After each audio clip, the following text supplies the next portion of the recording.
You are here, moving in our midst. I worship you, I worship you. You are here, working in this place. I worship you, I worship you.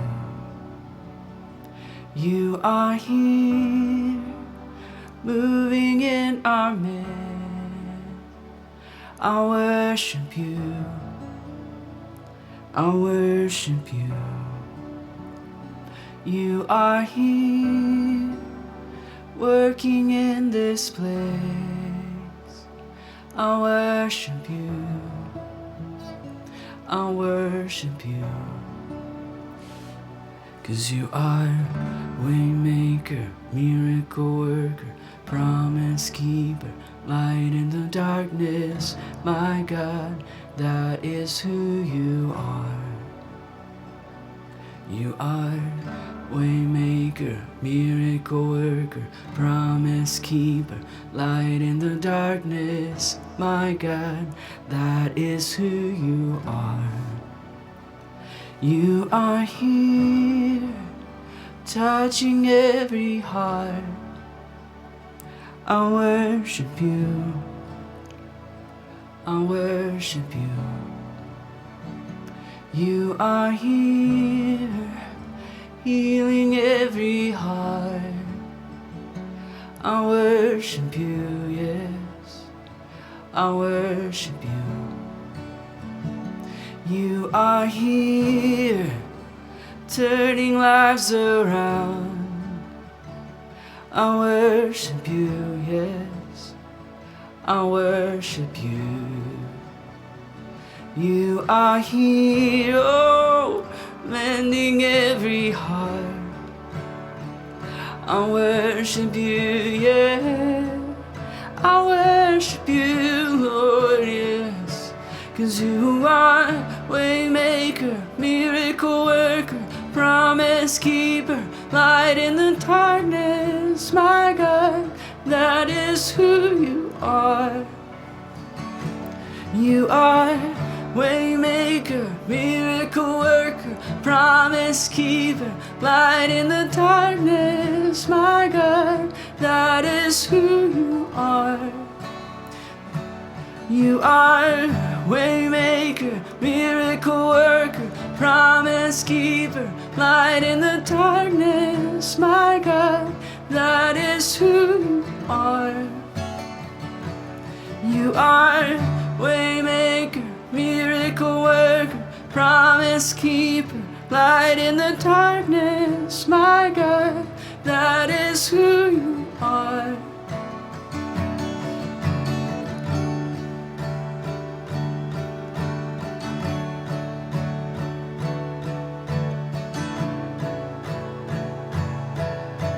Yes, that is who you are.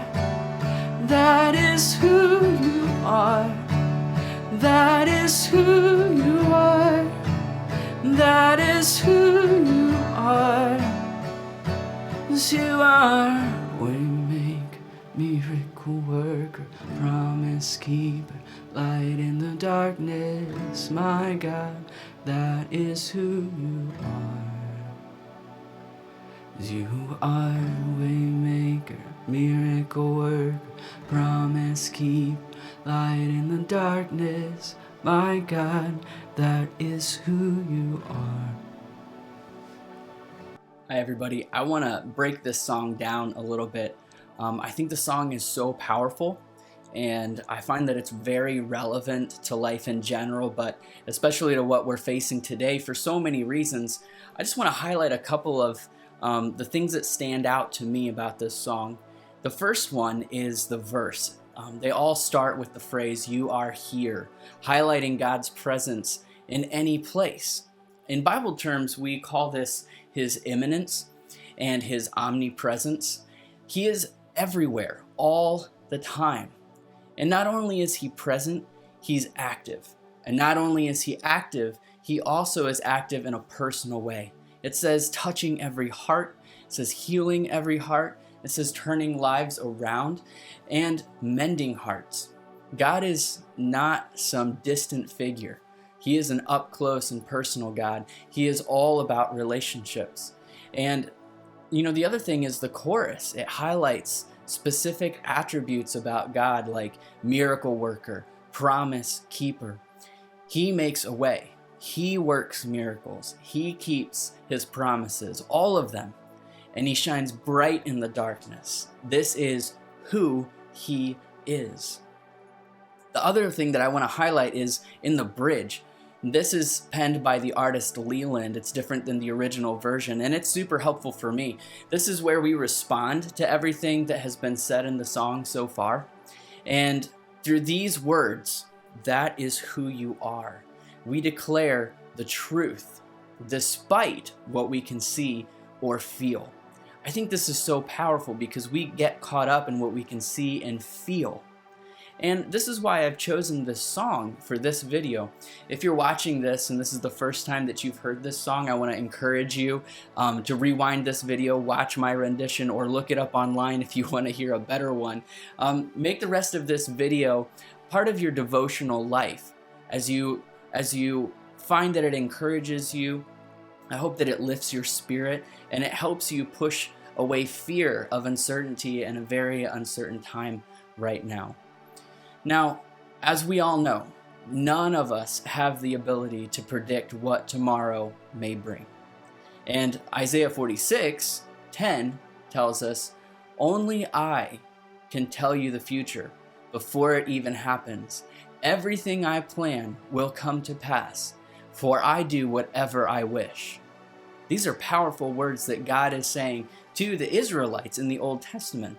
And God is the only one who truly knows the future. So let's leave that to him. And instead, let's talk about today. What can we do right now? Something important to consider here is that what you and I can see and feel today, it's very restricted. Now tell me, is it not true that you can only see this very moment in time and into the past, but everything you can see is kind of just the right now and then backwards? Not to mention our feelings, okay? Our emotions can change on a dime. No, I'm not calling you bipolar, although sometimes I personally act like I have zero control over my emotions.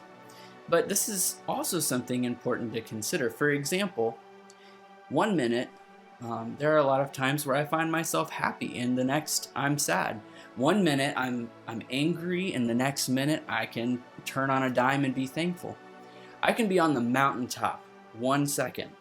Maybe you've experienced this, and then in the next second I find myself in the deepest and darkest valley. Now, let me take you to another verse in Isaiah. It's what's on our screen today, Isaiah 43:16. It says, "I am the Lord who opened a way through the waters, making a dry path through the sea." That's an interesting verse. Now, last time I checked, none of us are trying to walk through the middle of a sea on dry ground. In fact, I'm willing to bet that none of us have ever or ever will need to. So, you may ask, why are you quoting this verse, Pastor Andrew? That's a really good question. I'm really glad that you asked. Let's take a look at what's going on here. So, the Jewish people, God's people, they were called his chosen people. It's kind of like we refer to the church today. Just like the church, their purpose was to represent the invisible God in a visible way to the nations. Okay? So there was a very good reason for that. Miracles were worked over and over for them, and these were things that nobody could rationally explain because they were supernatural. Okay? One of these miracles is referenced in this verse.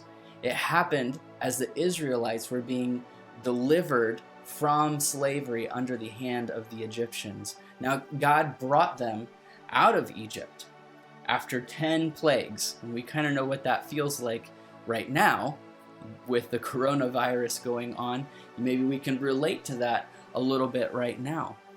But the Egyptians then chased them as they were leaving. And God's deliverance for them was unlike anything we have ever seen in our generation. I have never seen a sea part, okay? And I'm not a betting man, but if I was, I would be willing to bet that the Israelites, well, like the Israelites, we all have wondered where God is in the midst of our own personal perils. Maybe you've had this specific thought. Is there a way out? Maybe you've had this thought when thinking about a meeting or a conversation, or you're dreading something specific. Maybe you're caught in a mistake and you wish there was a way out without suffering the consequences. Maybe it's what's going on right now, fear of losing your job. Is there going to be a way out? Is God going to provide for my family? Maybe like the Israelites, as we're suffering at the hand of something or someone else, and we find ourselves praying for a way out. And this is where God comes in. He says, I am the Lord. He doesn't simply say, hey, I'm God. He says, I am the Lord, immediately declaring himself as the sovereign ruler over all. The Lord. And by the way, let me remind you, I am the Lord, the only one in history, the history of all time, that was ever able to do something like part a sea, so that a whole nation could walk to the other side on dry ground. Not muddy, not slimy. No, he promised and he delivered dry ground. Now this speaks of God's ability to perform above and beyond our wildest dreams. He can do what is absolutely beyond our wildest imaginations. Now I bring this up because what I want to highlight for you is that when God says, I am the Lord who makes a way where there isn't and where there shouldn't be a way, that's the kind of God I am. And we find those words in this song. So let me encourage you and challenge you here. First of all, I want you to be encouraged as you read, listen, or however you're consuming this content. I want to encourage you. God is in control. He is the Lord, and he makes a way. He cares. He's present and he's active. He is working right now. Also, let me challenge you. So God makes a way, but he makes a way when the result of that way ends in his praise. The passage in Isaiah goes on to say that God makes a way so that the people, plural, everyone, may proclaim my praise, says the Lord. And if you think for 1 second that it's about you, and let's be honest, we all tend to make this about us a little bit too often, but it's not. And that's okay. This is the way that we can proclaim his praise today. It's by trusting him in the midst of everything that's going on and telling others how great he is. And the song, we can sing it. That is who you are. I want to challenge you. Tell others about how great he is. He's got this. He'll make a way, the right way. And it may not be the way that you think is best. But I assure you, you can trust that he's making the way that is absolutely best. So here are some action steps for you. Get down on your knees and tell God that you've been wrong for worrying about something that you have little to no control over. Whatever it is, confess it to him. Tell him that you recognize that you're not in control, that he's in control. And the second thing is, when you struggle with being afraid or being anxious, I want to challenge you to pray, to set aside time and come to him and ask him to give you faith rather than fear. And view this as an opportunity to reflect praise on him instead of worry. And the third thing is, I want to encourage you to recite truth, whether it be through this song or this scripture, Isaiah 46:10, Isaiah 43:16. I want to encourage you to recite these over and over again. Memorize them. God is here. God cares. God makes a way. And it's okay that he's in control, and that it's up to Him, and it's okay that it's not up to me. So I just want to encourage you. I hope that this is just an awesome addition to your devotional life. We're going to be releasing videos every 2 weeks on this channel, and I want to personally invite you back to engage with us, to worship the Lord through song. I know I don't have the best voice, but I love God and I love singing praises to His name. But also incorporate this into your devotional life. I've heard of a lot of people that say that they wish that they had something where they could listen to a song and hear that song unpacked. And so this is something that we want to do for our church family, but also for anybody that would tune into this channel. So thank you for watching. We'll see you next time.